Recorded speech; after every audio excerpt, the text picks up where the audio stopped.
Next Kina Lamed Vav, famous Kina written by Rabbi Yehuda Halevi, Tzion Alei Tishali.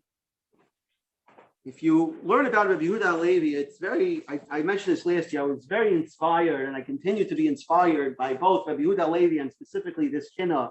It touched me on a certain level. Also, when I visited Eretz Yisrael, I talked about this last year, and I saw in the Gush, there's a museum there about all the times that the Jews tried to settle it and the Arabs came back and killed them. And I remember I asked my mother, I was like, why, understand, if you keep getting killed, why do you keep going back? And my mother said to me, there's a love for the land that you can't understand. There's a love that people have. They want to Yishuv Eretz Yisrael. There's a love and an appreciation. And that is, Rabbi Yehuda Halevi embodies this love. He talks about the love and the yearning that he felt, and we too should feel for Yerushalayim and for Eretz Yisrael, not the Yerushalayim of today, where it's a tourist attraction and where the Arabs control most of the Makam Kedoshim. But his love reflects a true love of the land itself, the special Kedusha, the special relationship that Eretz Yisrael has with HaKadosh Baruch Hu. He compares it just like the sun shines and the rain falls, the special place that Yerushalayim has in Hashem's heart, Kaviyachol, it's just as natural to him. And he hopes for a time when Yerushalayim will be once again restored to its glory. He says, Sion, will you not inquire, ask about the imprisoned ones, ask about their well-being, the remaining ones of your flock, on all directions, that you should promote their well-being from every direction, no matter where we are. And then he talks about the land itself. He wants to go. My heart is in Beiskel, and I dream of returning. Over there, where the Shechina is close by, and the Creator opens up the gates of heaven opposite your gates. And then he says, talking to Yerushalayim, at Beis Melucha, at Kisei Hashem,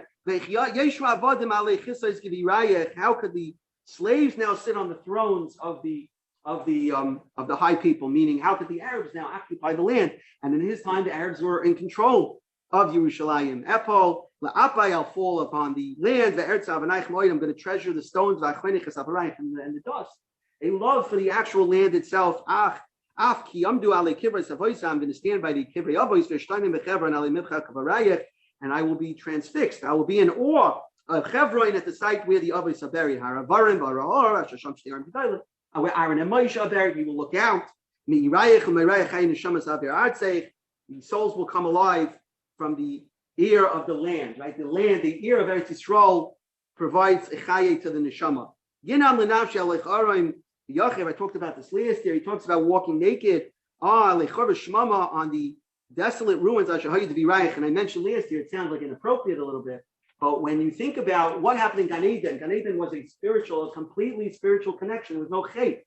And so he hopes for a time when once again we will be without a Yetzirah, without chait, so therefore it will be a completely spiritual connection, and he'll be able to just connect. In the place where the Aron is hidden, where the Kruvim are hidden, who once dwelled in Lefai v'Lifnim. And then he calls on Shinar, Pasra, Yarchucha, Begadlam, Shinar and Bavel, meaning Bavel and Mitzrayim.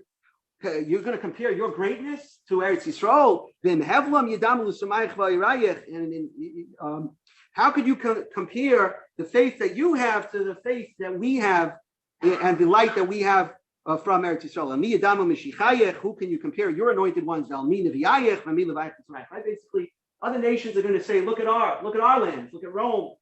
Look at Washington, D.C., look at any Paris, any city, but he says it doesn't compare. You can't compare to Yerushalayim, what it looked at in all its glory. And finally, his tefillah, Ivach Moshe Velekayech, Hashem, you preferred it as the place of your dwelling, Va'ashrei Enoish, happy is the man, Yivcha Yikar Yishkam B'chatzirayech, Ashrei Mechakeh, fortunate is the one who waits, V'yagia v'yir, and privileged to see Alois Oirech, when your light will once again shine again. Lirois B'toivas B'chirayech, L'alois B'simchasach. When we read this, appreciate the love that Rabbi Yehuda Halevi has for the land that he visited briefly at the end of his life before he died.